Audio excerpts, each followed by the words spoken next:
Salut l'équipe, bienvenue sur Y. Aujourd'hui, on a l'honneur de recevoir Aketo et Monarch. Ils viennent tout juste de sortir un projet commun qui s'appelle Mauvais Movie, dont on va évidemment parler aujourd'hui. On parlera aussi de l'état du rap actuel et de leur passion pour la musique de Memphis. Donc installez-vous, posez-vous tranquillement pour suivre cette discussion. Ça commence maintenant. Aketo, Monarch, comment ça va aujourd'hui? Ça va et toi? Tranquille? Très bien, merci. Petit soleil, on est bien. Racontez-moi un peu comment s'est fait votre rencontre. Dites-moi tout. Voilà, la rencontre, c'est simplement en fait, on fréquentait le même studio, le studio 386. C'est un endroit où on bossait à cette période-là. On s'est beaucoup croisés là-bas. Et si je dis pas de conneries, Monarch, je m'arrête. Les moments où on se retrouvait, tu sais, il y a la petite salle détente, tu vois. Et il y a une enceinte dans cette salle. Et on s'est souvent posé autour de sons que j'écoutais, mes petites playlists, on se faisait écouter nos trucs. Ça tournait beaucoup autour du South. On s'est vite rendu compte en discutant qu'on kiffait les mêmes trucs. Enfin, je pensais pas du tout en fait, quoi. Et du coup, on s'est fait écouter des trucs, découvrir nos classiques. Moi, il y a forcément plein de trucs que je connaissais pas que Aket m'a fait découvrir et tout. Puis très vite après, on s'est connecté en se disant qu'il fallait qu'on aille là-dedans en faisant du son, quoi. Mais on n'avait pas encore fait de son du coup avant de se faire découvrir cette passion commune. C'est par beaucoup de conversations autour de ça et se faire écouter du son. Vous êtes retrouvés autour de cette passion commune pour le rap de Memphis, donc du South, c'est ça? Ouais. Et c'est comme ça que vous avez commencé à travailler ensemble. Est-ce que toi, Monarch, ça a été facile de travailler avec Aketo? Est-ce que tu avais est-ce que tu as senti une différence avec des artistes plus jeunes ou moins expérimentés? Ouais. Oui, en vrai, Aket, ça se voit que ça glisse, quoi. Très vite, les premières sessions qu'on a faites, on s'est tout de suite dit qu'on allait partir dans cette direction parce que c'était logique et qu'on kiffait ça et que dans tous les cas, la trappe de maintenant, c'est l'héritage du South. Donc en fait, on était en mode, de toute façon, on kiffe la trappe, on kiffe le South. Moi, ce que je kiffe faire, c'est de la trappe. Bon, pas que, mais je veux dire, en l'occurrence, quand je suis dans le rap, c'est la trappe, le maître mot. Donc ça allait très vite, on s'est tout de suite calé sur des samples communs à réutiliser, parce que c'est aussi vachement ça le South, quoi. C'est la réutilisation sans cesse des bails. Et du coup, en vrai, c'était charmé parce que la première session, j'ai fait une prod, je l'ai fini, je l'ai exporté. Il allait poser direct en haut pendant que je faisais les suivantes. Quand j'avais fini la suivante, il avait fini le son. Il posait sur le suivant. Enfin, ça allait très très vite, ça a glissé. Donc ouais, moi, je vois tout de suite la diff. Puis moi, j'étais aussi impressionné, quoi, parce que Aket, la légende, moi, j'étais honoré, évidemment, honoré sa mère de pouvoir faire du son avec toi. Ouais, l'expérience, tu la sens direct, quoi. Est-ce que tu as ressenti une certaine pression de travailler avec lui? Est-ce que tu t'es dit, un projet, est-ce que ça va pas être trop gros pour moi? Comment tu te sentais? Dans quel état d'esprit tu étais à ce moment-là? Moi, ça va, à vrai dire. J'ai pas trop de soucis avec ça. Enfin, je pense que je mets une assez bonne distance sur la notion de... Enfin, on est tous des humains avant tout, quoi. Exactement. Et avec Aket, on s'est direct retrouvé là-dessus, quoi. On s'est d'abord retrouvé en tant qu'humain que en tant que... c'est Aketo la légende et moi j'étais là. Et puis il y avait surtout la notion de plaisir, tu vois. Il n'y avait pas à se mettre la pression puisqu'on était en train de kiffer, tu vois, en train de prendre du plaisir. Ouais. Le projet, l'idée de projet n'est pas venue tout de suite aussi, quoi. Exactement. Et du coup, pour toi, Aketo, est-ce que c'était facile de travailler avec un beatmaker comme Monarch? Complètement facile parce que déjà, en vérité, de par nos discussions, nos échanges, etc., je savais que ça allait glisser, tu vois. Donc, comme je dis, c'était vraiment une partie de plaisir. Et ce projet, est-ce que ça a été un long travail? Est-ce que vous avez passé beaucoup de temps dessus? Est-ce que ça a été facile de sélectionner direct les sons qui vous plaisaient le plus? Comment est-ce que vous avez réussi à le construire ensemble? Dites-moi tout. Ça a été long. Faire les morceaux, etc., c'était facile, ça a été vite. Après, c'était plus les mix qui ont pris du temps, se mettre d'accord sur une tracklist. Il y a eu, on a pensé après, un peu plus tard, dans l'évolution du projet, à inviter des gens. Une fois que c'est enregistré, on a essayé de bien se prendre la tête sur tout ce qui est mix, visuel, etc. Donc, ouais, ça a pris un peu de temps. Ouais, sachant que ça a pas mal évolué, quoi. Il y a des sons qu'on a commencé il y a 2 ans et d'autres, par exemple des prods qui ont été faites cette année. Le truc a été ultra mouvant, quoi. Ça a grave évolué. Il y a des trucs qu'on attèche, des trucs qu'on a refait. Puis moi derrière, il y a aussi eu un travail quand on a fini par sélectionner un peu toutes les prods. Ouais, la réal. Ouais, voilà. J'ai retapé toutes les prods parce qu'il y a eu aussi pas mal de coprods. Mais en fait, j'ai un peu tout retapé du comment on dit, du sol au grenier. Non, c'est pas du tout ça, du sol au plafond. Sol au plafond. La cave au grenier. Ouais. Okay. Et du coup, voilà, ça a aussi permis de densifier, de savoir dans quoi. Enfin, en fait, de rendre ça cohérent, quoi. Et toi, Monarch, alors quelles émotions t'aimes retranscrire à travers ta musique et à travers tes prods? Franchement, ça dépend de ouf. Ça dépend dans quel style je m'attaque. Après, moi, quand je suis dans la trappe, tu connais, j'aime que ça tape et que ce soit sombre. Genre, c'est vraiment mon école. Moi, la trappe bien bresson ou alors groovy, quoi. Mais je sais que À composer, c'est moins ce que je fais. Non, c'est vraiment la trappe sombre ou la trappe un peu mélancolique, genre même névrosée, je dirais. Je pense que la névrose, c'est un peu ce qui caractérise mon esthétique musicale en général. J'avais une petite question avant de repartir sur Mauvais Movie, parce que j'ai vu récemment dans ta story à Quête un truc qui m'a donné une Est-ce que petite t'as idée. vu? J'avais envie de vous demander quel est pour vous le dernier classique du rap français? Un classique du rap français? Moi, je l'ai dit. Ouais, pour moi, c'est PNL, le Monde Chico. Hein. Je pourrais être d'accord, en vrai. Même si j'écoute plein de trucs et j'ai trop du mal à me rendre compte maintenant c'est quoi le dernier classique. En fait, il y a tellement de trucs qui sont aussi mes classiques, j'ai trop du mal à les remettre en perspective. Après, ouais, moi je dis ça parce que sur le coup, c'était les 10 ans. Et au bout de 10 ans, tu peux décréter que... Toi, c'est à partir de 10 ans qu'on peut commencer à dire... Moi, pas forcément, mais 10 ans, c'est une bonne période parce que des fois, il y a des gens qui crient au classique alors que le truc, il est sorti il y a 2 mois. Ouais, C'est faux. Il y a plein de critères pour le classique. Un classique, c'est un album qui marque une génération, qui marque la musique. Et pour moi, le Monde Chico, il remplit ces critères-là. Et donc vous vous retrouvez là-dessus, est-ce que en dehors de la sauce du coup, que ce soit rap français, que ce soit autre musique, vous êtes retrouvés sur d'autres trucs, d'autres sons, d'autres ambiances? Bien sûr, bien sûr. Après le South, moi, ça faisait... Ce type de musique-là, ça faisait longtemps que j'avais envie de le faire. Même sur mes projets précédents, il y a toujours eu un peu des bribes de ça. Et là, ça faisait vraiment longtemps que j'avais envie de rendre hommage à toute cette scène qui est un peu méconnue en France, je trouve. Moi, je viens d'une génération où c'était beaucoup New York, ou Los Angeles. Alors qu'il y avait une scène foisonnante dans le sud, tu passes d'une ville à une autre, culturellement, il y a trop de choses intéressantes. Bon, rentrons dans le vif du sujet, parlons un peu de Mauvais Movie. Tout d'abord, pourquoi ce titre? Qu'est-ce que ça représente pour vous? Tu sais, Memphis, il y a pas mal là-bas, même dans le sud en général, l'esthétique au début, dans les années 90, le truc de la cassette. Ce truc, c'est du truc un peu... Cheap. Un peu cheap, tu vois, un peu fait à la main, un peu... Mauvais Movie, je voulais parler un peu... C'est film de série Z, tu vois. Ouais, nanar, Un un peu, peu, ouais. cheesy quoi. Un peu kitsch, et après, tu peux aller plus loin, le Mauvais Movie, le rap, faire sa vie dans le rap, ou dans le rap, ça peut être un mauvais movie aussi. Voilà, c'est un truc qui est venu naturellement. Et puis qui sonne, en vrai de vrai. Ouais, T'as eu l'idée assez tôt et Ouais, ça- on s'est vite accordé sur ça ce sonnait truc. bien. En vrai, ça sonne de ouf. Ouais, vous êtes vite rejoint dessus. Ouais, ouais. Pour toi, c'était pareil, t'étais à la même DA. Mais ouais, parce que en fait, quand il me disait Mauvais Movie, je voyais direct un truc crasseux quoi. C'est ça. Du sud qui pue la sueur, je t'en ai dit, c'est bon. C'est dans le Mauvais Movie, il y a le truc, même le grain VHS, tu vois. Ouais. En plus, moi, au niveau des clips, je bosse presque essentiellement qu'avec Manivision. Et lui, depuis toujours, il a toujours eu cette esthétique VHS, etc.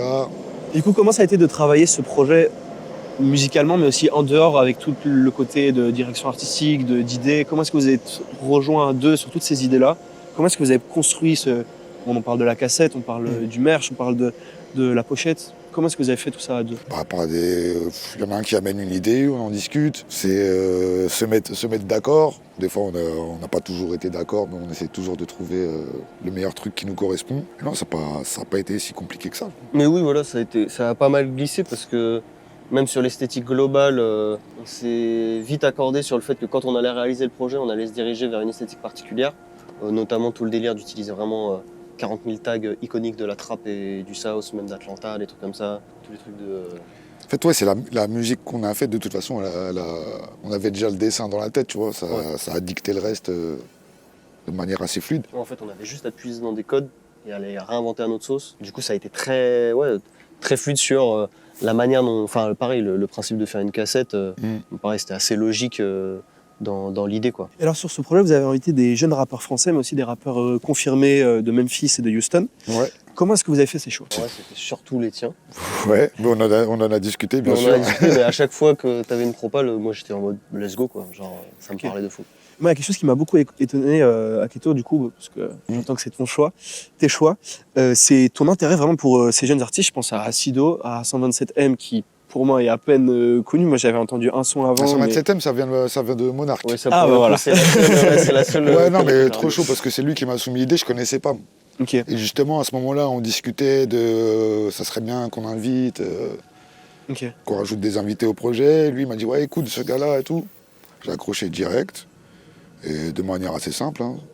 Ok. On s'est écrit, on s'est capté au studio. Et alors, quel intérêt, toi, t'as pour ces jeunes artistes? Est-ce que pour toi, c'est un pur moyen de se challenger? Est-ce que c'est un peu d'ego de montrer que tu es encore là, que tu es encore présent et que, ok, il y a des jeunes, mais que voilà? Ou bien c'est vraiment juste du kiff et c'est des artistes que tu écoutes au jour le jour et tu t'es dit, bah, go, je les invite sur mon projet? Pour moi, c'est tout simple, hein. C'est ni une question de se challenger, ni de rester dans le coup. Quand je finis un morceau, des fois, j'imagine ça pourrait être un tel ou un tel dessus. Après, je suis beaucoup un mec aussi, c'est au gré des rencontres, tu vois. Au gré des rencontres, bah, par exemple, Monarch qui me parle de 127, je suis curieux, je vais aller écouter. Sido, c'est Manivision qui me l'a présenté. Ça faisait un moment qu'on se captait, qu'elle me faisait écouter ce qu'elle faisait. Dahomey, pareil, on s'est déjà croisé plein de fois. J'ai beaucoup de respect pour ce qu'il fait. Voilà, tout naturellement. Il y a quand même un truc aussi que je pense que quand tu écoutes cette culture-là, on sait qu'elle est aussi mouvante et que dans tous les cas, faut pas s'arrêter à qui tu choisis, quoi. Enfin, genre un bon rappeur, ça reste un bon rappeur, Bien sûr. peu importe son standing, quoi. Et du coup, toi, Aketo, pour un rappeur de ta génération, est-ce que tu as l'impression d'avoir un placement, un point de vue différent sur cette nouvelle génération? On entend souvent que le rap a changé, que le rap est mort, des trucs comme ça. Est-ce que toi, du coup, le fait d'inviter ces jeunes artistes et de t'y intéresser surtout, est-ce que tu as une autre vision que certains de ton âge peuvent avoir ou de ta génération? Ou bien tu en penses la même chose? Bon, en fait, c'est pas possible pour ma part de dire que le rap est mort, etc. Alors que je suis en pleine activité. En plus, ces dernières années, j'ai jamais autant sorti de projet, jamais été aussi actif. Et pour moi, c'est même pas un devoir. C'est normal de s'intéresser à la musique que je fais, à la musique que j'aime, d'être au courant de ce qui se fait. Et pour aller encore plus loin, la musique, s'il n'y a pas de renouveau, s'il n'y a pas de nouvelle génération à chaque fois, s'il n'y a pas des nouveaux artistes qui arrivent, c'est pas. En fait, cette musique, ça leur appartient. Ça tient à eux. Heureusement qu'ils sont là. T'imagines si il y avait que des anciens et que ça bougeait jamais, ça serait chiant, tu vois. Toi, du coup, avec ton statut et tout ce que tu as déjà apporté à la musique, est-ce que tu as l'impression d'avoir, sur ce projet, ou même en dehors, avoir été reconnu à ta juste valeur par cette nouvelle génération? Parce que je pense à ça quand je vois sur ton projet qu'il y a des artistes que 127e ou quoi, Dahomey qui te citent, tu vois, qui citent Sniper dans ta session. Ouais. Est-ce que du coup, tu te sens reconnu à ta juste valeur? Est-ce que tu as l'impression que même en dehors de tous ces artistes, les gens t'écoutent et te respectent? Bah, moi, franchement, je me considère comme. En vérité, je fais de la musique underground, comme on dit. Même si je viens d'un groupe qui a connu un énorme succès. Moi, ma carrière solo, en vérité, elle est. Je ne peux pas dire que c'est une niche, mais je fais une musique particulière. Je ne suis pas spécialement sur le devant de la scène. Je ne fais pas forcément des streams hallucinants, mais moi ça me convient. Et la reconnaissance, justement, elle est là quand j'arrive à partager des moments du studio avec des jeunes artistes. C'est déjà une reconnaissance. Et vous, tous les deux, quel artiste vous a le plus impressionné sur Mauvais Movie? En vrai, ils sont tous trop chauds. Ouais, de manière différente, tu vois. De manière À différente. titre personnel, je peux pas. Enfin bon, c'est aussi un fantasme, mais c'est dur de pas dire Project Pat juste parce qu'en fait, il est tout le temps impressionnant. Mais en vrai, je trouve que. Je sais pas ce que t'en penses, mais moi je trouve qu'ils sont tous au niveau de ouf. Genre, tous les tracks du projet en feat, c'est trop de la balle. Genre, vraiment, Après, en vrai, je pourrais te dire 127 parce que c'était une découverte pour moi et que j'ai vraiment kiffé la session studio, comment on a fait le morceau et tout. Je dis 127 parce que c'est une découverte et après, Sido, je connaissais déjà, je savais déjà que c'était une tueuse, Dahomey aussi. Enfin, les autres, je les connaissais, c'était plus 127 la découverte. Est-ce que tous les deux, justement, vous avez un artiste à suivre en 2026? Un artiste à suivre en 2026, bah Sido, hein. Franchement, il faut la surveiller de près, celle-là. Hein. Ok. Ouais. C'est vraiment, j'ai écouté des trucs il n'y a pas longtemps avec Camille Jotte, c'est vraiment très très chaud. Du coup, par rapport à ce projet, est-ce que vous sentez que ça vous a permis à tous les deux de vous sentir totalement libre dans votre processus de création? En vrai, oui, après, je sais pas pour toi, mais moi, tout ce que je fais, c'est de manière très libre, très décomplexée. Ouais. C'est pas d'aujourd'hui, je pense. Moi, je sais que j'ai grave un truc. Je suis un peu un côté éponge où j'aime trop écouter plein de musique et respecter la culture et t'abreuver des codes tout en les réinjectant à ta sauce. Bah là, c'était un terrain de jeu. En vrai. Là, sur l'idée qu'on avait, genre de réinsuffler tout le dièse du South, le Memphis de Houston et autres, dans de la trappe nouvelle, entre guillemets, qu'on kiffe. Enfin, genre, ça fait une espèce de boucle qui était trop plaisante à faire parce que même réutiliser des tags iconiques et tout, mais les réintégrer de manière différente et tout, c'était ultra fun. Donc ouais, vraiment, il n'y a pas eu de limite, quoi, parce que je sais que moi aussi, en fait, tous les deux, des fois, on avait des idées de « Ah, vas-y, il y en a un qui avait une idée de sample, on pourrait retaper ça. L'autre, il avait une autre idée de sample, on pourrait retaper ça. » Et en fait, on avait grave des inspi qui venaient se croiser à des moments où il y en a un qui a ramené un truc frais qu'on n'avait pas en tête. Pareil, le beat avec le beat du track avec Try That Truth, c'est un peu une espèce de Philly drill que j'ai retapé, que j'ai fait cette année. Et je l'ai sorti, j'étais en mode, en vrai, il tue de ouf le beat, je sais, vas-y, ça peut partir. Et en fait, ça a collé de ouf. C'est pour ça que c'était ultra fun parce que le projet, il est ultra cohérent. Mais mine de rien, tous les beats, je les trouve quand même assez variés. Ouais. Rien que Elvis ou même le feat avec Sido, il a grave un côté plus funk que les autres. Et c'est ultra fun, quoi, vraiment. Il y a une pluralité créative qui est trop charmée à taffer, quoi. Ouais, c'est marrant parce que j'ai justement parlé de ça, de tous les samples que tu utilises sur le projet, de toutes les références. Donc toi, comment t'es venue cette inspiration? J'imagine que c'est par passion. Du coup, est-ce que c'est des prods que tu avais déjà faites avant et tu les as fait spécialement pour Aketo? Il y en a très peu qui étaient déjà d'avant. En fait, ce qui s'est passé, c'est que moi déjà, je suis vraiment... quand j'ai commencé à compo de la trap, je suis vraiment de l'école du sample. Parce que pour moi, c'est tout pour moi le sample. Genre vraiment, même si en fait, à la base, je faisais de l'électro, du métal et du jazz, et donc c'est plus évidemment orienté compo, impro et tout. Mais quand je me suis mis à la trap, j'étais en mode, mais en fait, le sample, c'est trop simple. Parce que moi, depuis que je suis petit, je télécharge tout sur un disque dur, sur Soulseek. Parce que ma daronne, elle nous a appris à craquer et tout avec mon ref quand on était petit. Et en fait, tout ce qu'on écoutait, on téléchargeait. Donc en fait, toute ma vie, toute ma vie musicale, je l'ai un peu conceptualisé comme une espèce de bibliothèque que tu accumules et tu viens piocher dedans quand tu veux. Et c'est pareil en tant que DJ, etc. Tu vois. Et du coup, moi, quand j'ai une idée en mode putain, ce son, je le kiffe, et que 5 ans plus tard, je le réécoute, je suis en mode mais attends, mais je peux en faire un beat, c'est une dinguerie. Et c'est même trop cool d'avoir une approche émotionnelle avec ce que tu fais aussi. Tu vois, des fois, je vais sur Samplet, comme plein de gens. Donc Samplet, ceux qui ne connaissent pas, c'est un site pour choper des samples. Mais en vrai, j'aime trop d'abord avoir des idées de samples pour avoir une attache émotionnelle. Et genre, tu réinventes ton bail. Et il y a plein de samples dans le projet, j'étais trop content de les ramener. Mais aussi plein d'idées qui étaient de Hackett. Ouais, moi, il y avait plein de trucs, c'était sûr, j'avais trop envie de les... De répétition. Genre, par exemple, le morceau avec Dahomey, ouais. En vérité, c'est un hit. C'est un morceau, je crois, il est sorti en 2006, c'est un morceau de Young Jock. Et c'est un méga hit. Et j'avais trop envie de reprendre la petite boucle. Le morceau avec Mom Marlich, la Masterplan, là, pareil, c'est un classique de Master P. Voilà, il y avait je me souviens, même si tu te souviens, le premier morceau qu'on a enregistré qui n'est pas dans le projet, on avait pris le sample de A$AP Rocky, de Purple Swag. Purple Swag, ouais, de ouf. ouais. Peut-être un jour, je le mettrai en ligne, peut-être, sur SoundCloud. Il était charmé en plus. Ouais, il était charmé. Mais ouais, il y a plein d'idées comme ça où en fait, on s'est dit, même, tu vois, il y a des samples aussi de musique française, et on s'était dit, c'est cool de réintégrer ça. Genre le feat avec 127M, c'est. La Brigade Lunatique, ouais. Ouais, voilà. Et c'est une idée que j'ai eue parce que c'est, je pense, un de mes beats préf ever du rap français. Et là, en plus, c'était une session avec GTX Python, donc mon crew. Donc pareil, en fait, moi, j'aime trop. Donner des directions en fait. Je suis un peu un trou de balle des fois quand je suis en session parce que j'aime trop, même si je suis pas derrière l'écran et tout, donner des petites directions parce qu'en fait j'aime trop avoir des visions concrètes. Et franchement c'est même dommage, il y a plein de... En fait il y a même des prods, j'avais commencé des trucs dessus, après pris par le temps on a dû boucler le projet mais tout est possible. Ouais. Il y avait une autre prod que tu avais faite, elle était mortelle, on avait repris le piano d'un morceau de Mauvaise Langue. Ouais de ouf. Ouais de ouf. C'était le groupe d'Eliem. Et justement, par rapport à cette culture du sample et toutes les critiques qu'on peut y apporter, qu'est-ce que vous en pensez? Parce qu'on entend souvent que sampler, c'est pas vraiment produire de la musique, et en même temps, ça donne lieu aussi à plein de morceaux iconiques.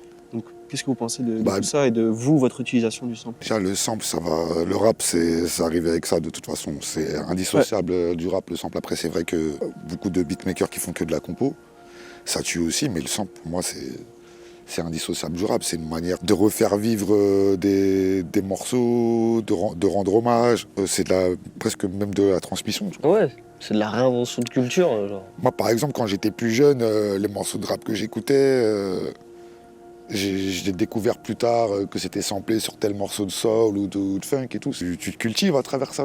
Ouais. Quand tu découvres l'original et tout, c'est mortel, après tu creuses, etc. Ouais, t'as plein de couches en fait. T'as plein de strates d'identité en fait dans un son quoi. Donc vive le sample. Ouais, vive le sample. C'est l'inverse. Après évidemment que le sample, si tu reprends une boucle et que tu la fais tourner et que tu apportes rien de plus, non. Après ça c'est le boulot des beatmakers que Monarch fait très bien.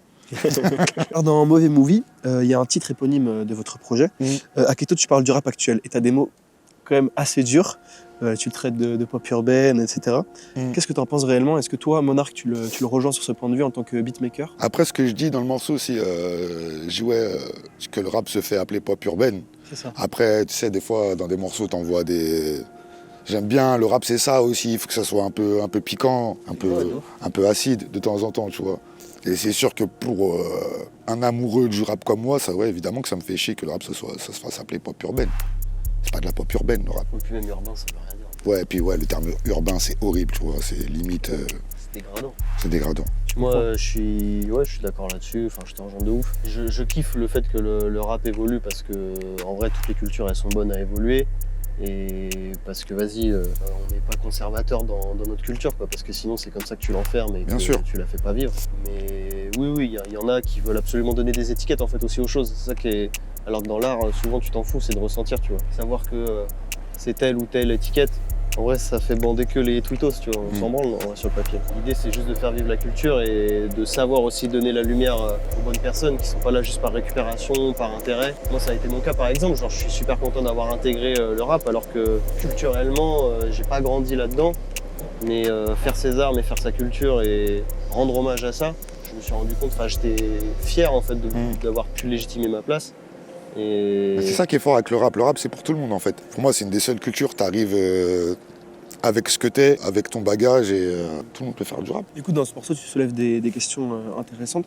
Quel est pour vous, j'ai pas envie de commencer à faire du négationnisme ou quoi, mais quel est le plus gros problème actuellement, que ce soit dans le rap ou ce qu'on a en dehors, qui fait qu'il y a cette ambiance, le fait qu'on mette des étiquettes, le fait que ce soit récupéré parfois. Quel est pour vous ce qui pose le plus problème actuellement pour vous dans l'industrie? Moi, par exemple, je te dirais déjà, les étiquettes, c'est pas d'aujourd'hui. Il y en a toujours eu depuis le début du rap. De la récupération, il y en a toujours eu, et encore plus aujourd'hui, parce qu'aujourd'hui, le rap, c'est plus une musique marginale en réalité. C'est la musique la plus écoutée. Il y a du rap partout, il y a du rap dans les publicités, dans la mode, les styles vestimentaires, ça vient du hip-hop.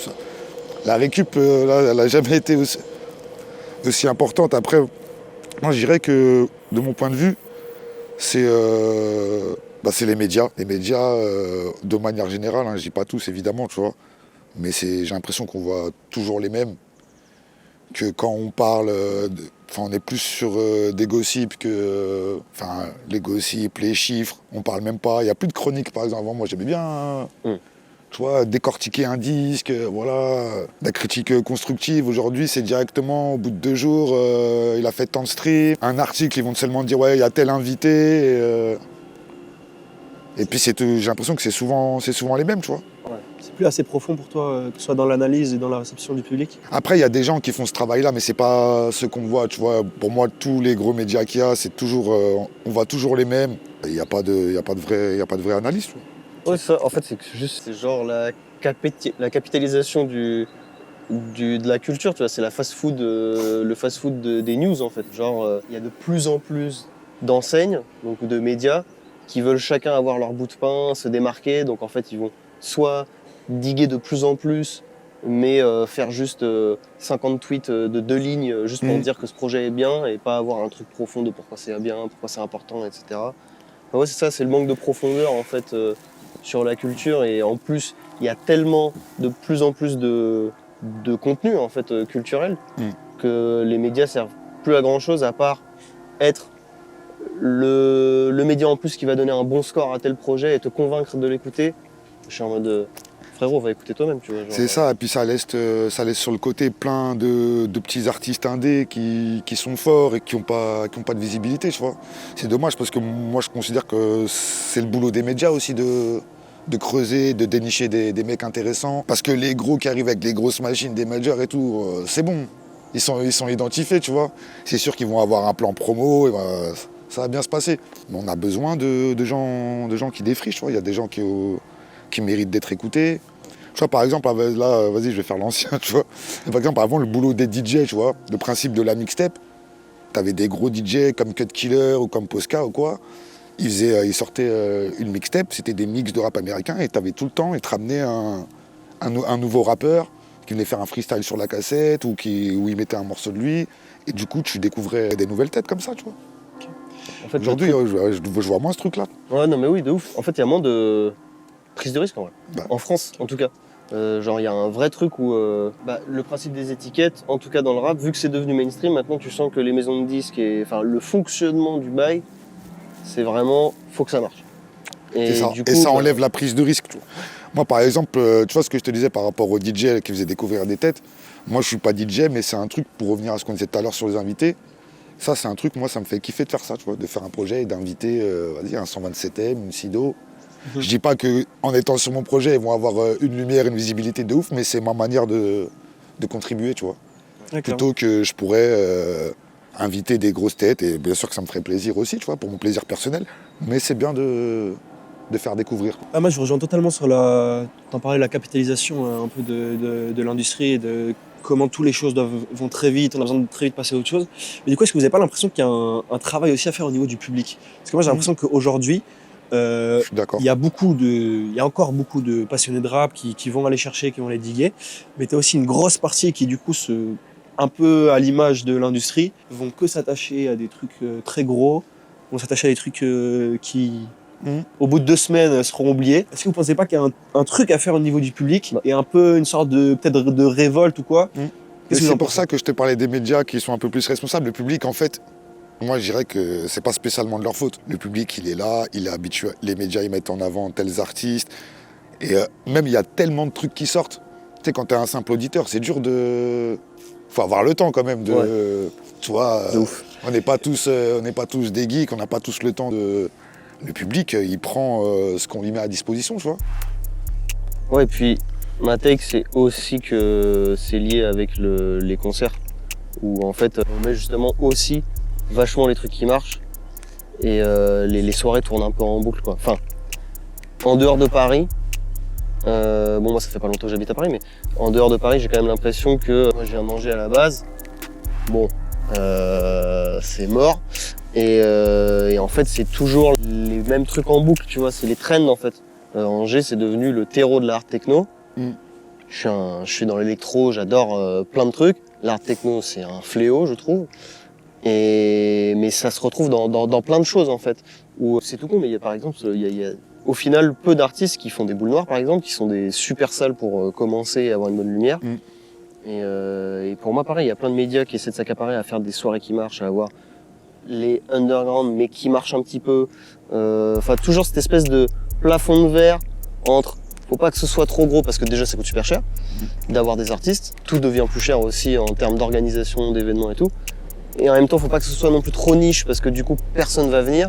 Et en fait, c'est ça, tout l'écosystème en ce moment, il pousse moins à la curiosité. Et donc forcément, quand en plus on a moins de pouvoir d'achat, forcément t'as envie d'être sûr de ce que tu vas voir. Donc si tu veux payer 20 balles pour aller voir 5 artistes que tu connais pas et qu'il y en a peut-être 3 qui vont être t'éclat, ça se comprend aussi, tu vois. Donc en fait, l'éducation du public, je suis en mode oui, mais c'est difficile de responsabiliser les individus quand juste, en vrai, tout ça, c'est à cause de... C'est pas de votre faute, les gars. Ouais. Ouais, moi, j'ai aussi j'ai senti beaucoup de références, que ce soit tant musical qu'au niveau des lyrics. Il y a tout le monde qui est passé, que ce soit Leroy Enoch, Luigi, tout ça. Comment est-ce que tu arrives à renseigner, on va dire, sur ce genre d'artistes? Comment est-ce que tu t'intéresses, parce qu'on en parlait justement il y a 2 secondes, de l'intérêt pour ces jeunes artistes. Comment est-ce que tu gardes soit la passion, ou en tout cas cette envie d'aller rechercher des artistes? Et pareil pour toi, Monarch, comment est-ce que vous faites pour aller chercher ces petits artistes, aller les écouter? C'est parce que moi je suis un consommateur. Ouais, je regarde ce qui se passe. Je scrolle beaucoup. Je vois ce qui se passe. Il y a des trucs qui attirent mon attention. Et voilà, tout simplement. Moi, c'est comme... En tout cas, mon écriture, elle fonctionne comme ça. Je pense que c'est le cas de plein de rappeurs. Je me nourris de tout ce que je vois, de tout ce que j'entends, en fait, et ça ressort quand j'écris. C'est un peu pareil. Je pense qu'on a les mêmes habitudes. C'est juste que, à côté, vu que je suis aussi DJ et compo, il y a aussi un truc t'as envie aussi de nourrir ta proposition par tout ce que t'écoutes.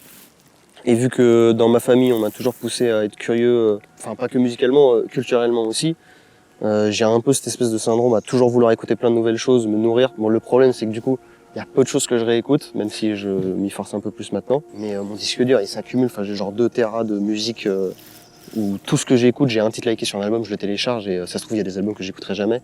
Mais j'aime trop avoir une cartographie globale, quoi, en fait. Et du coup, que ce soit dans l'underground, que ce soit dans les trucs du passé. Ouais, c'est ça, c'est général en fait. C'est même pas que les trucs du présent, tu vois. Des fois, j'ai des rêves d'anciens, des rêves de maintenant. Voilà, c'est mon petit bagage culturel, tu vois. Et puis en fait, c'est ça, comme on en parlait tout à l'heure avec le sample, il y a un bail où c'est charmé le côté transmission, tu vois. Genre la culture, c'est trop cool quand. Enfin, moi, je sais que je fais partie de cette personne quand j'ai pas la ref, je trouve ça charmé que ça me chauffe d'aller checker, tu vois. D'aller chercher. Tu vois, typiquement, comme t'en parlais avec le sample, mais genre des fois, il y a des samples dans des tracks, t'es en mode putain, c'est une dinguerie, je vais écouter le morceau de base. Et c'est trop bien. Des fois même, tu préfères le morceau de base que le sample. J'ai envie de parler un peu aussi des nouveaux canaux qu'on a pour découvrir des artistes aujourd'hui. Tu parles de scroller, j'imagine bien que tu fais référence aux réseaux sociaux, etc. Est-ce que vous trouvez que c'est une bonne façon maintenant de découvrir de nouveaux artistes? Est-ce que pour vous, il y a aussi du mauvais là-dedans? Qu'est-ce que vous en pensez? Il y a du mauvais et du bon, hein, comme dans tout, mais oui, aujourd'hui, c'est ultra important. C'est par là que ça passe. Et tout à l'heure, pareil, pour rebondir dessus, je te parlais de médias. Aujourd'hui, la vitrine pour les artistes, on est nos propres médias, en fait. Tu vois. Une page Instagram, pour moi, c'est la vitrine de ma boutique, tu vois. Voilà. Et moi, il y a des tas de gens que j'ai découverts à travers les réseaux sociaux, tu vois. Ouais. Donc ouais, en vérité, c'est un bien. C'est un bien parce qu'on est matrixé par l'algorithme, mais quand même, ces bâtards, ils savent bien faire des algorithmes, tu vois. Et en fait, ça se dresse en algorithme. Moi, mon algorithme, en fait, il correspond à mes goûts. Donc moi, les trucs que l'algorithme il va me proposer, c'est des trucs qui correspondent tout à fait à ce que j'aime, tu vois. Ouais, pareil. Donc l'algorithme, les gens ils parlent beaucoup d'algorithme. En vrai, un algorithme, ça se dresse, tu vois. Ouais, de ouf. Moi, c'est sur TikTok, je suis trop fier de mon truc, tu vois. Genre, j'ai des trucs sur des synthés, du brain rot et des DJ qui me font découvrir leur dernière bastos dans le monde, quoi. Bah, moi, tu prends mon téléphone, tu scrolles, il y a des graphes, il y a de la bouffe, il y a du rap, voilà, ça me va très bien, tu vois. Je comprends totalement, je rejoins totalement là-dessus. Le truc, c'est plus, c'est ça, de pas se perdre dans la surconsommation de ce truc-là, quoi. Parce que des fois, tu scrolles, tu vas liker 3 sons, t'es en mode putain, les 3 sons ils sont lourds, puis en fait, 2 semaines après, t'as oublié que tu les avais likés, que tu les as même pas écoutés, en fait. Ouais. C'est plus trouver le juste milieu, en fait, quoi. Mais c'est un peu comme tout, c'est une question d'équilibre. En vrai. C'est vrai que j'ai l'impression qu'il y a un peu cet effet pervers, du coup, en retour.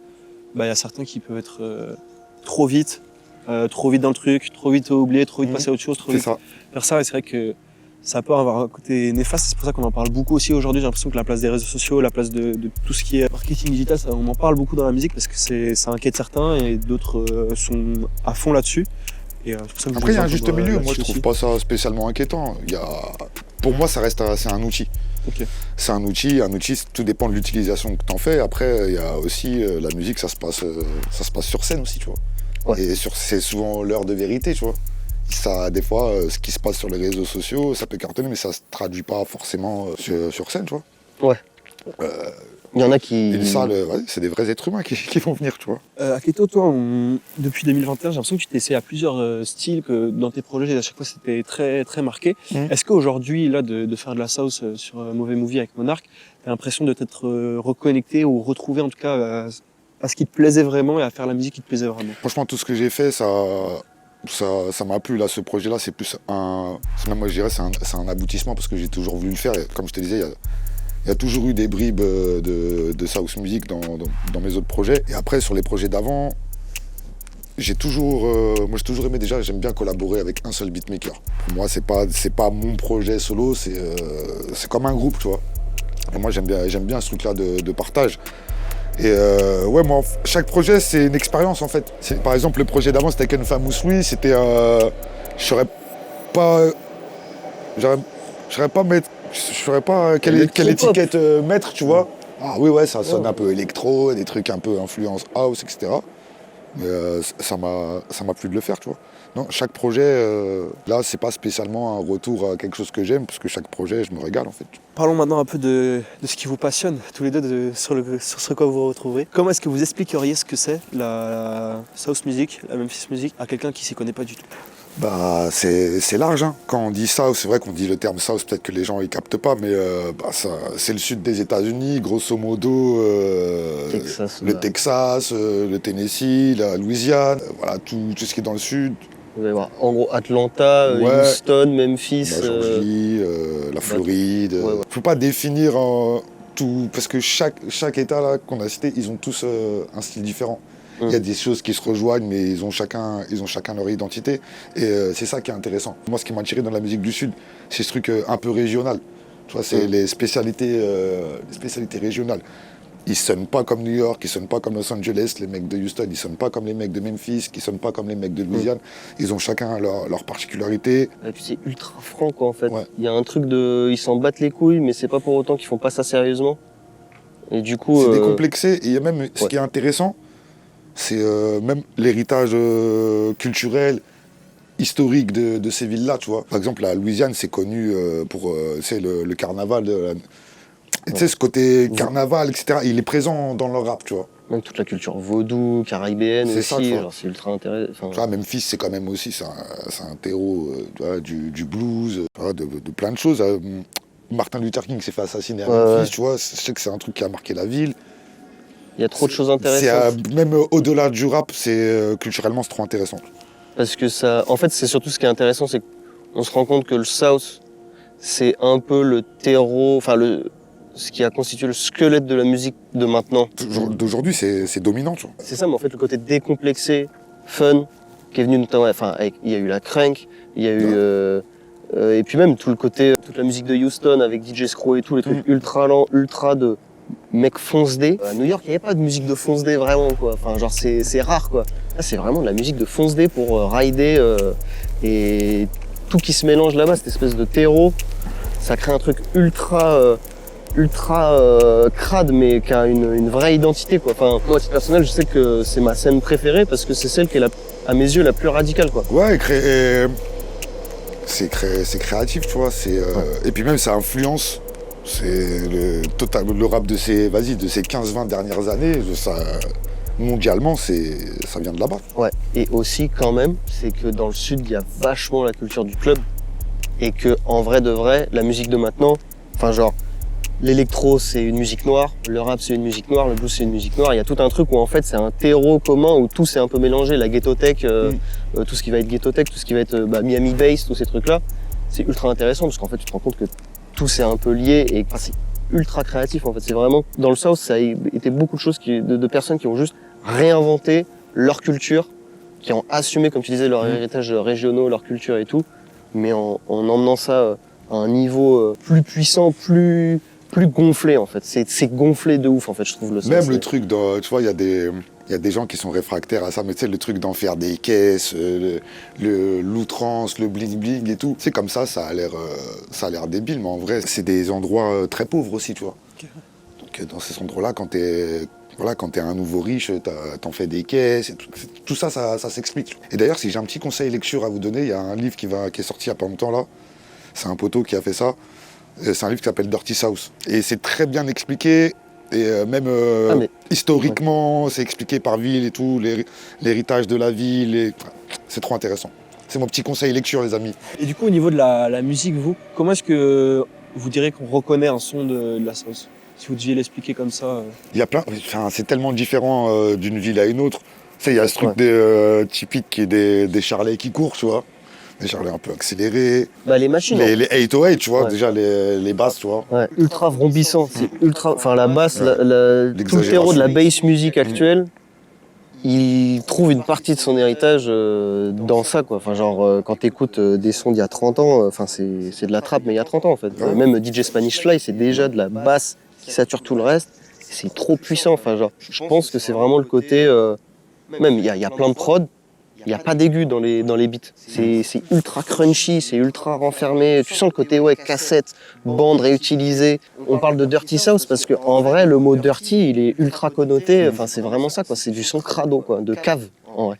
Et tout le côté, en plus, horrorcore de Trisix ou tous ces gars-là, ils en ont grave joué aussi, quoi. Le côté, c'est flippant, c'est dégueulasse. C'est un peu pour moi comme le quepon du rap, en vrai, le South, quoi. Et comment vous en êtes venu à cette musique? Comment est-ce que vous avez découvert? Tout à l'heure, tu parlais du fait que à l'époque, on écoutait beaucoup de New York et de Los Angeles. Ouais. Comment est-ce que vous avez découvert? Quels sont les premiers sons que vous avez entendus? Qu'est-ce qui vous a mené à cette musique? Moi, franchement, c'est l'arrivée d'Internet, en réalité. Je connaissais déjà un peu 2-3 trucs, les trucs les plus connus, tu vois. On entendait parler de Master P, 3 6 Mafia, etc. Mais j'avais pas été en profondeur. Et encore une fois, à l'époque, même les médias, c'était toujours le problème quand ça parlait de rap américain, c'était soit des mecs de New York, soit des mecs de Los Angeles. Et on est complètement dans les années 90 en France, à part quelques connaisseurs. On est complètement passé à côté de tout ce qui se passait là-bas. Ça veut dire quand Internet s'est arrivé, tu sais, moi je fouinais beaucoup tout à l'heure, il parlait de Soulseek. C'était un truc de partage, de télé. Moi, c'est là-dessus que j'ai découvert plein de trucs. Après, il y a YouTube qui est arrivé, de fil en aiguille, voilà, tu découvres ça. Je me dis, putain, on est passé à côté de tout ça. Alors que c'est ultra intéressant, que c'est charmé. Ouais, c'est très particulier parce que j'ai grandi avec du rap un peu en pointillé, puis c'est vraiment à partir de l'adolescence où je m'y suis mis à fond. Où, en vrai, quand j'étais petit, mes darons, ils avaient du IAM, mon grand ref, il a écouté un peu Eminem. Parce qu'en vrai, on était en campagne, il était blanc, bon ben voilà quoi. Et en fait, après, moi j'avais un poteau quand j'habitais à Angers, qui lui était grave branché sur le rap américain. Lui, il écoutait pas du tout rap français, il disait même, ouais, c'est trop de la merde, les Français, ils sont nuls. Il écoutait que du Future, que du Jay-Z, des trucs comme ça. Donc moi, j'ai découvert un peu comme ça, par lui. Et un jour, je me suis fait poteau avec un gars au lycée. C'est un gars avec qui, bref, on se retrouvait en mode stoner, butthead et machin, là. Lévis and Butthead. Ouais, voilà. Vraiment ce délire, on était juste là, comme deux cons, fonce dé, on était sur le rétro, il avait un rétro proche dans sa chambre. Traînait sur 4chan et on mettait des mixtapes sur SoundCloud et tout. Et un jour, on tombe sur Mystic Styles. Et là, on est tous les deux en mode, wesh, c'est énorme. Et on est là genre, mais attends, ça a 20 ans, mais c'est une dinguerie. Et on commence à écouter ça. Et je me rappelle que la mixtape, donc déjà ça, on l'a poncé. Mais la mixtape d'après, que j'ai découverte, c'était l'album de Maxo Cream, mais version Screwed de 2013 avec 13 et tout. Sauf que moi en plus à l'époque, j'avais pas vu que c'était une version Screwed. Pour moi c'était l'album original. Et j'étais en mode. Alors qu'est-ce que le Screwed, les amis? Il faut l'expliquer aussi. Oui, voilà. Mais même maintenant, aujourd'hui, dans le rap français, on le réutilise. Hein. Bien Je sûr. pense à des artistes comme Frisk Orleans, etc. Il y a Ouais, plein bien sûr. d'albums qui sont réédités en Ou même version Népal Screwed, ouais. qu'il a beaucoup utilisé à un C'est ça, moment en vrai. Bah, en gros le Screw ça vient de DJ Screw, qui était un DJ de Houston. Ouais. Et Houston en gros c'est une ville où il y a beaucoup de routes périphériques et tout. Donc, Il fait très chaud. Il fait très chaud. Donc c'est au ralenti. C'est une ville de ride. Donc DJ Screw il a décidé de faire des beats, les ralentir. Mais d'abord, les rappeurs, il leur disait de poser sur ces mixtapes en mode non, vous posez à la vraie vitesse et ensuite on va ralentir. Et puis bah, du coup, DJ Screw en plus c'était un mec qui était bousillé à la ligne, Malheureusement. Et du coup, bah, Ils ont ça a des créé bords. tout ce truc de musique ralentie que t'écoutes en caisse. Et voilà, en vrai de vrai, c'est de la musique de Fonce D et c'est énorme. Puis pareil, tout à l'heure, je te parlais de trucs qui vont avec la culture, le délire de la ville. Ça, Houston, comme je disais, c'est une ville, il fait grave chaud. Et tu sens leur musique, ça transpire. Ouais, de ouf. C'est au ralenti, c'est pesant, c'est lourd. On le sent dans leur musique. Bah, en fait, c'est ça, c'est vraiment, je trouve, l'héritage du blues dans le rap. C'est vraiment, comme tu disais tout à l'heure, il y a vraiment ce côté-là, tu ressens la sueur, tu ressens vraiment la douleur un peu, genre, c'est pas parce qu'ils font des bars ultra marrants sur leur rythme de vie que c'est pas pour autant que c'est hardcore, tu vois. Que c'est pas hardcore. Memphis, en vrai, c'est ultra hardcore, ils étaient tous mêlés à des histoires brossons. Ouais, c'est une ville violente, Memphis, tu vois. Il s'est passé beaucoup de choses. Même le délire, Memphis dans les années 90, c'était il y a eu toute une période où c'était ils appelaient ça le devil shit, tu vois. Il y en a d'autres qui ont appelé ça horrorcore, mais en gros c'était de la musique, tu vois, ils samplaient des trucs de films d'horreur, menaçants, racontaient des histoires ultra sombres. Ça, ouais, c'est un truc c'est une spécialité de Memphis. Ah ouais, c'est moche même des fois. T'as même des notes, des fois, c'est dissonant sa mère. Il chante mal. Même quand Kupstanika, des fois, il fait ses petites mélos et tout. Il chante pas bien, mais c'est trop bien. Enfin, genre, ça crée un truc ultra dissonant, malaisant, mais avec les basses vrombissantes qui sont derrière. Tu sais, ça te crée un truc où ça te matraque le crâne, en fait. Et ça t'anesthésie. C'est intéressant. Ouais. Quand t'aimes le rap, moi j'ai kiffé parce que c'était une sorte de renouveau, tu vois. New York, c'était un type de son, Los Angeles, sans rien enlever de leur mérite, évidemment, tu vois. C'est des villes encore aujourd'hui qui sont ultra importantes. Mais le South, c'est large.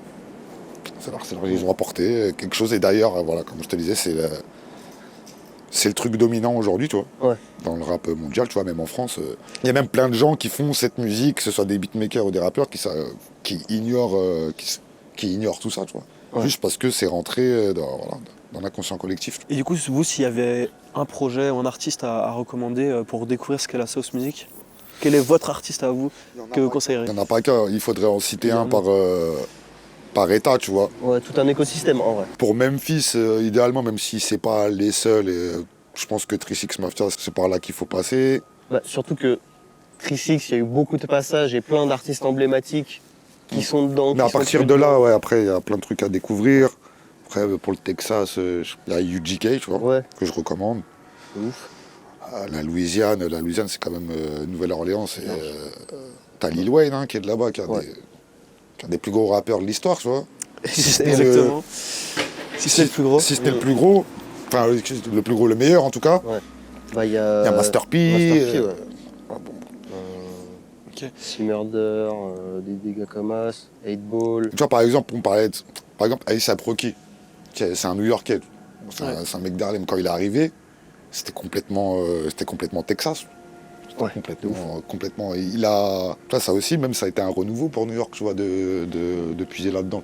Mais c'est ce qui fait que d'ailleurs la scène trap de New York aujourd'hui, elle est ultra intéressante en Puis vrai. même, il y a eu toute la génération SoundCloud là autour de 2010 là, avec le funk et tout ça, ça vient complètement de là. Tu vois. En fait, c'est ça, c'est qu'avec l'émergence en plus de la musique électronique, du coup, il y a tous les DJ qui se sont mis à intégrer la carcan de la bass music avec la trap, la dubstep, la brostep et tout.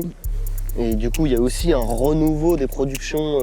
Il y a eu un revival à New York où même avec tous les gars de la Beast Coast, tous ces gars-là, là, qui ont ramené une espèce de revival New York à l'ancienne. Merde, comment il s'appelle le clip de Joey Badass et tout, là, j'ai oublié. J'ai oublié aussi. Qui avait sorti Pip, The Apocalypse et tout, enfin bref. Et c'était mortel. Mais à côté de ça, ouais, quand tout se passait avec le A$AP Mob à côté, mais genre, en vrai, j'ai beaucoup écouté Pip, The Apocalypse, mais quand tu écoutes les tapes de A$AP Mob et tout, genre, il n'y a pas à chier en fait. C'est Genre, charmé. c'est révolutionnaire en vrai, pour l'époque. Enfin, c'est pas que c'est révolutionnaire, c'est plus que c'est arrivé au bon moment pour qu'on se prenne tous cette vibe-là, nous en France aussi, parce que on a été tous matrixés en vrai par Rocky, je pense, à un moment donné. Et du coup, sur Mauvais Movie, vous avez réussi à inviter deux artistes américains, Project Pat et Predatous. J'avais pas mal prononcé. Expliquez-moi un peu comment ça s'est fait. Est-ce que ça a été facile de les avoir? Est-ce que c'est une fierté de les avoir sur ce projet, j'imagine? Comment est-ce que ça s'est passé tout ça? Alors l'idée c'est simple. Le projet il était bien avancé, voire quasi fini. Mais en tout cas, pour le morceau avec Project Pat, quand il m'a fait écouter la prod, je sais pas, ça m'est venu, j'entendais trop Project Pat dessus. Tu vois, j'en ai pas trop parlé tout de suite. J'ai enregistré mon couplet. Moi, dans ma tête, il fallait que je trouve un moyen. Et du coup, comme je le suis sur Instagram, j'ai tout simplement tenté ma chance, gros. J'ai envoyé un petit DM. C'est passé? Moyennant finance, évidemment, tu vois. On a négocié, mais comme je suis un très bon négociateur, voilà. Franchement, ce truc-là, c'était vraiment s'offrir ce luxe. On est sur un projet South et je voyais pas. Project Pat, c'est quand même en légende, tu vois. C'est lourd. C'est lourd de sens. Moi, j'étais même prêt à me dire bon, peut-être que je vais me faire arnaquer, peut-être qu'il va m'envoyer un couplet naze. En fait, il a trop respecté le truc. Ouais, il s'est pas foutu de notre gueule. Il s'est pas foutu de notre gueule, tu vois. Ouais, j'avais demandé justement si vous étiez senti respecté, mais alors. Ah non, moi, je suis trop content. Moi, la barre que j'avais quand on a eu Quand j'ai reçu les voix, je me suis dit waouh. Et il m'a fait un cadeau de fils de pute. On s'est fait un cadeau. On s'est fait kiffer. J'allais dire, pour toi, ça doit être un honneur de ouf et une fierté d'avoir je te dis, genre, des artistes comme ça sur tes prods. Mais grâce à Hackett, je suis vraiment dans un truc. En fait, c'est surtout d'une pierre deux coups, tu vois. J'ai un son avec Hackett, c'est Project Pat, c'est moi tout seul, avec un sample en plus de jeu que je kiffe qui est de Resident Evil, et c'est des trucs que j'ai samplés maintes et maintes fois. J'étais là, genre, vas-y, c'est parfait, genre. Je te dis, genre, je suis vraiment en mode, je peux crever tranquille après ça, tu vois. Genre, je me sens. Pas tout de suite, le plus tard possible. Ouais, voilà, mais tu vois, je suis vraiment dans un truc, ça y est, genre, je me sens. Maintenant, je me sens un peu à ma place, tu vois. Genre, j'ai plus honte d'être où je suis maintenant, tu vois. Et même pouvoir se permettre de réaliser des rêves comme ça, c'est Ah bah ouais. C'est génial. Ta vie. Et je te remercierai jamais assez, en vrai de vrai. Ça fait plaisir. C'est beau. Et pour Predatous, là c'est un autre cas qui s'est passé. D'ailleurs, je dis merci aux frérots de Duke Mob, les gars qui ont fait la cassette. Exactement. Du coup, eux, ils avaient un couplet de Trahe et ils préparaient un projet. Comme ils savent que je kiffe Trahe de ouf, ils m'ont invité sur leur projet. Comme ils avaient un couplet de Trahe pour faire le morceau avec Trahe. Du coup, leur projet, je sais pas ce qui s'est passé. Bon, ça a pris du temps, ça a pas vu le jour. Comme je savais que ce morceau-là, il traînait de leur côté, là, et que j'avais Mauvais Movie qui était en cours. J'ai Project Pat, j'ai un morceau avec Trahe sur le côté, là, que je sais pas ce qu'on en fait. Vas-y, j'ai discuté avec eux, j'ai récupéré les voix, et on a tapé une prod et j'ai récupéré le couplet. Pourquoi se priver, franchement? De ouf. Moi, quelque chose qui m'a beaucoup étonné, j'ai envie de dire, c'est à l'écoute de Mauvais Movie, c'est à quel point ça sonnait. J'ai beau ne rien connaître de la musique du South, à quel point ça a sonné français, à quel point ça a sonné francophone. Mhm. Du coup, je me demandais comment est-ce que vous avez réussi à travailler ce côté où vous avez toutes vos influences, que ce soit au niveau des prods, au niveau de l'état d'esprit, et que pour autant, on sente aussi fort un côté français, parce que j'ai l'impression que, pour moi, quelqu'un qui demain se met le projet, il se dit pas du tout ah mais ce truc c'est giga. Et c'est le meilleur complément que tu puisses nous faire. Je suis content que tu te dises ça parce que l'idée, on dit ça depuis tout à l'heure, on parle de tout ça et tout, mais on n'a surtout pas voulu s'approprier une culture, tu vois. Si nous y qu'on kiffe, pour nous c'était une manière de rendre hommage sans rien s'approprier, juste en le réinterprétant à notre façon. Et ce que tu dis, en fait, on n'a même pas cherché, ça s'est fait naturellement parce qu'on est des Français. Je suis en France, j'ai grandi en France, je suis un mec de banlieue parisienne. Et évidemment que ça ressort aussi, tu vois. Parce que c'est ce qu'on est. Et c'est comme je te disais tout à l'heure, je viens dans le rap avec ce que t'es. Je vais pas commencer à raconter des histoires de mecs du South, alors que je suis un mec de la banlieue de Paris, tu vois. En vrai, t'as réussi, c'est avec tout ce que tu racontes que t'as vraiment réussi à affirmer Bien sûr. Français. Moi, quand j'écris et que je fais mes couplets, etc., je parle de ce que je connais, je parle de ma vie. Et au niveau de vos invités, ça n'a pas été un peu déroutant du coup pour eux d'arriver sur un truc que peut-être ils maîtrisaient pas du tout? Je pense à Dahomey qui a quand même de très bonnes refs. Ah lui, il est branché en ça aussi. Ouais, il connaît, c'est pour ça que je l'ai invité. Sido, 127M, est-ce que ça a été facile pour eux d'arriver là-dessus? Complètement, ouais, déjà 127. 127, c'est il avait complètement les codes. Non, ça a été... Ouais, Marley, je suis à fond. Ouais, on a déjà collaboré. Quand je suis avec lui, on parle que de ça. Mais en fait, en plus, il y a un morceau où il semble sous Jazz Slim sur son dernier projet et tout. Bon, c'est pareil. Non, ça a été facile. Cohérent. Merci beaucoup pour vos réponses. Je pense qu'on merci arrive pour à la cette fin. super discussion. Est-ce que vous avez quelque chose à ajouter peut-être? Allez streamer Mauvais Movie, régalez-vous. Et comme tu l'as si bien dit, c'est pas obligé d'être au fait et d'être ultra pointu sur la musique du South. C'est un projet de rap. Et voilà, c'est pour tout le monde. Mauvais Movie, c'est pour tout le monde. Top. C'est de la très bonne musique aussi quand même, faut le dire. C'est de la très bonne musique. La très bonne musique, franchement, je suis très fier de ce projet. On a fait une cassette, elle est sold out malheureusement. Et ce qui est vraiment, moi je tenais à ce truc comme Jet Collection, tu vois. On n'en a pas fait beaucoup, elles sont toutes parties et on n'en refera plus jamais en fait. Donc tous ceux qui l'ont, ils ont un objet collector. Ils ont un objet collector. Top, merci beaucoup. Merci à toi. Merci à toi. Merci. Voilà, c'était Adam pour Y. Merci beaucoup de nous avoir écoutés. J'espère que ceci vous aura plu. N'hésite pas à t'abonner, à commenter, à lâcher un petit like. Merci pour tout. Merci. Top, merci. Merci poto. Merci à vous. C'était une super discussion. Merci. Merci. Le soleil s'est barré. On commence à avoir froid. Ouais, de ouf.